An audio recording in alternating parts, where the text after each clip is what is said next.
பேட்டி கொடுத்துக் கொண்டிருக்கிறார். பேட்டியிலே தன்னை அடையாளப்படுத்திக் கொண்டிருக்கின்றார்.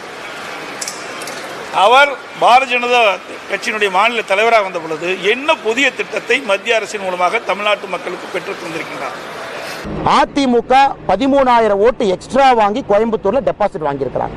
16.6% வாங்கியிருந்தா டெபாசிட்டே போயிருக்கும். 17% வாங்கி தப்பிச்சுக்கிட்டாங்க. இன்னைக்கு வீரவசனம் கோயம்புத்தூர் விமான நிலையத்தில் பத்திரிகையாளர்கிட்ட வீரவசனம் பேசிட்டு இருக்கார்.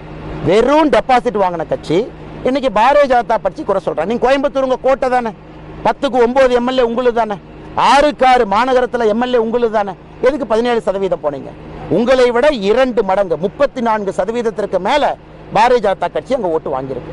இவர் டெபாசிட் ஜஸ்ட் வாங்கினது பெருசு இல்லையாமா, 17% ஓட்டு வாங்கினது பெருசு இல்லையாமா? 6 எம்எல்ஏக்கள் வச்சுக்கிட்டு 3 சட்டமன்ற தொகுதி கோயம்புத்தூர்ல டெபாசிட் இழந்திருக்காங்க. சிங்காநல்லூர் டெபாசிட் போச்சு, அவருடைய வேட்பாளர் இருக்கக்கூடிய சொந்த தொகுதி டெபாசிட் போச்சு.